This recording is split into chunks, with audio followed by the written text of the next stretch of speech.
বাংলার চাকরির পরিস্থিতি এখন হচ্ছে বাংলায় ওয়েস্ট বেঙ্গলের সব থেকে বড় শিল্প সেটা হচ্ছে ফ্লিপকার্ট। তারা শিল্প কি করে? আমি একদম ঠিক কথা বলছি, এটাই হচ্ছে সব থেকে বড় শিল্প এই মুহূর্তে ফ্লিপকার্ট। ওটা হচ্ছে এখন বড় শিল্প। ওখানে যারা চাকরি করে তারা মোটামুটি ধরুন যারা প্রজেক্টে কাজ করে তারা 50-55 হাজার টাকা মাইনা পায়। ওটা হচ্ছে বড় মাইনা সব থেকে। সামনেই আমরা দেখতে পেলাম 26,000 শিক্ষকের চাকরি চলে গেল।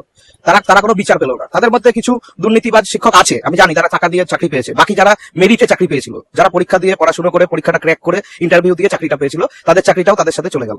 এটা আমরা দেখতে পেলাম। আর আমাদের শিল্প বলে তো এখানে কিছু নেই। এখানে আমাদের মুখ্যমন্ত্রী আমাদের বলেন কখনো চপ ভাজতে, কখনো চা বানাতে, কখনো ঘুগনি বানিয়ে স্টেশনের সামনে বসতে। আস্তে আস্তে পশ্চিমবঙ্গটা একটা বৃদ্ধাশ্রমে পরিণত হয়ে যাচ্ছে। বাবা মা এখানে থাকছে, বয়স্ক বাবা মা ছেলে মেয়েদের পড়াশোনা করছে, পড়াশোনা করার পরে তারা এখানে যোগ্য চাকরি পাচ্ছে না, সেই চাকরিটা না পেয়ে তারা অন্য রাজ্যে চলে যাচ্ছে বাবা মাকে এখানে রেখে। তখন এই বৃদ্ধ বাবা মা তাদের শেষ সাহারা, তাদের সন্তান, তাকেও সাথে পাচ্ছে না এই সরকারের জন্য। মানুষের ইনকাম এখানে যদি থেকে সে কোনো কাজ করে তার 10-12 হাজার টাকার বেশি তার রুজি রোজগার হয় না মাসে।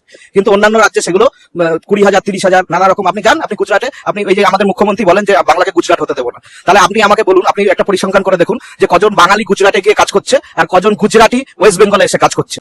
এটা পরিসংখ্যান করলে আপনি বুঝতে পারবেন মুখ্যমন্ত্রী কেন বলছে গুজরাটকে বাংলা হতে দেবে না।